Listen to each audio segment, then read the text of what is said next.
From the News Channel 5 Network, this is Inside Politics.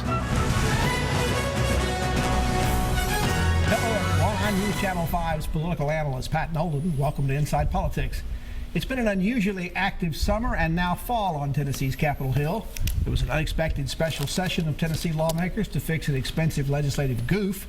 A controversial Republican lawmaker was kicked out of office by his colleagues for his behavior involving sexual harassment, while a Democratic lawmaker quit or retired after being convicted on federal tax charges. Finally, there's a couple of major leadership fights brewing in the House GOP caucus, which is likely to have another major supermajority when the 110th General Assembly convenes for the first time coming up in January. To help us sort through all those new developments, and some of them are occurring even as we speak, we have investigative reporter from the Tennessean, Dave Boucher, and Carrie Wade Gervin, who's with the Nashville scene.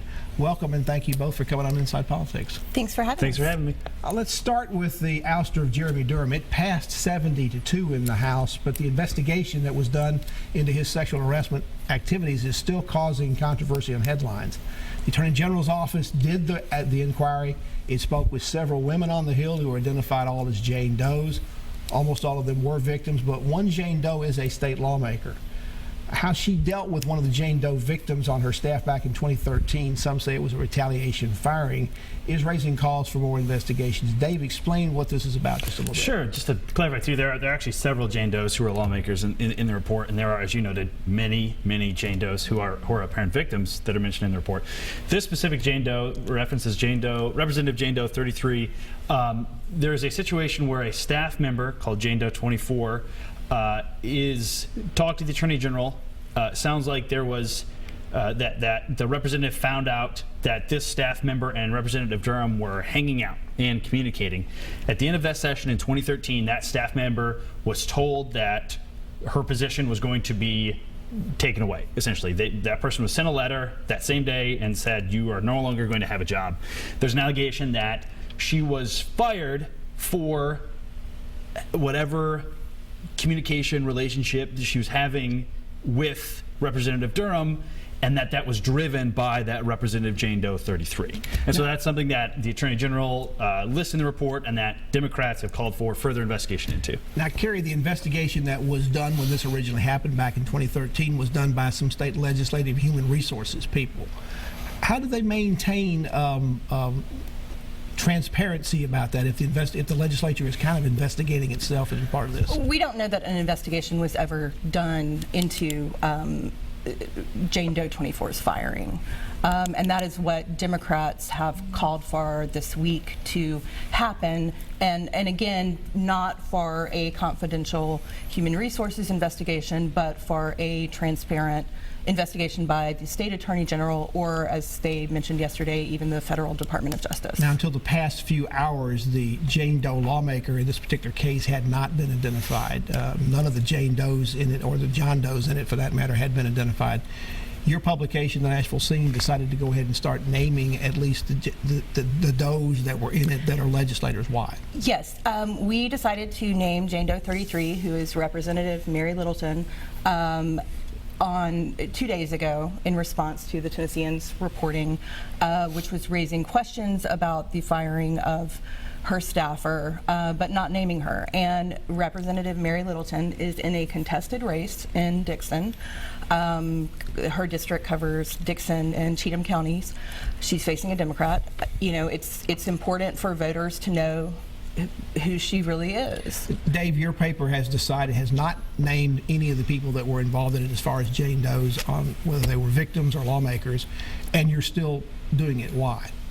It's pretty simple. We think that, we've talked about it. It's our decision that we believe we should not name that the Representative Jane Doe 33 in this case in order to protect the victim. We think that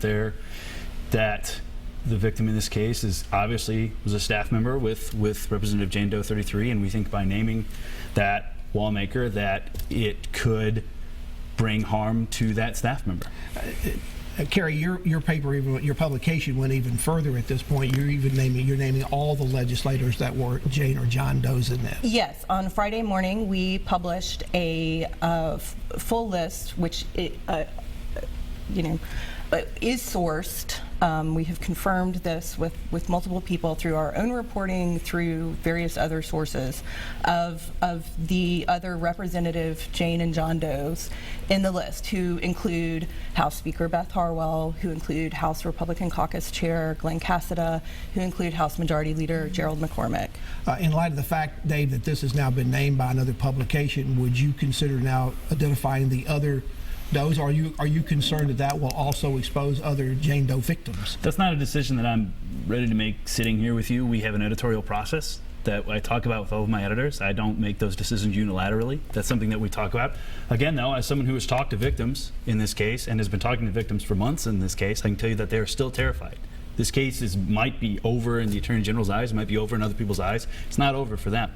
And we might be able to report about what's been going on and then move on to the next political scandal, but this is their lives. This is them. This is going to stay with them for the rest of their lives. And as for right now, we think that there's an overriding interest in focusing on the allegations that are against these people, because they're very serious allegations, while at the same time protecting the identity of the victims in these cases. But to be clear, for both your publications, and I know neither one of you make the final decisions, identifying the Jane Does who are alleged victims will not be identified by either one of your publications. Not unless Jane Doe personally wants to go Identifies public. herself. Yes.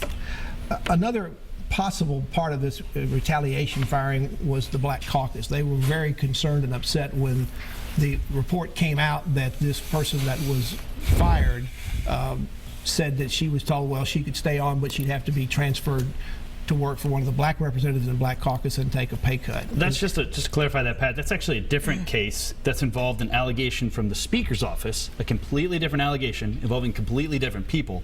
In that case, there's an allegation that somebody in the Speaker's office saw something that happened from Chief Clerk Joe McCord, as alleged by Representative Billy Spivey, in a public report that had eyewitness sourcing.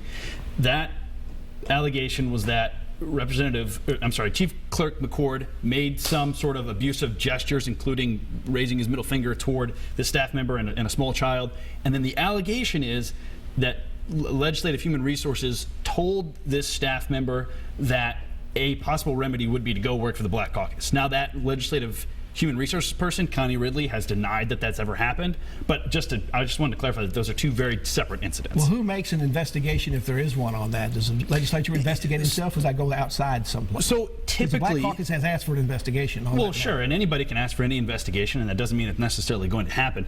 Typically, in a human resources case, the Director of Legislative Administration, Connie Ridley, has been the person who, in theory, their office is the one to investigate it. But, as we've reported before, their last human resources policy was extremely vague about who would actually conduct this investigation. It was frankly secretive.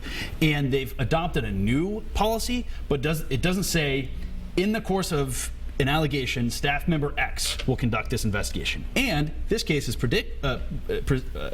definitely problematic because all of the people who might be involved in the investigation, the Speaker of the House, the Chief Clerk, and the Director of Legislative Administration, are all accused of wrongdoing in this case. So nobody's been able to say who actually could lead this investigation. Kerry, there's also ethics complaints that have been filed by other lawmakers about the McCord situation was just mentioned, about the ouster of Durham, whether it was legal.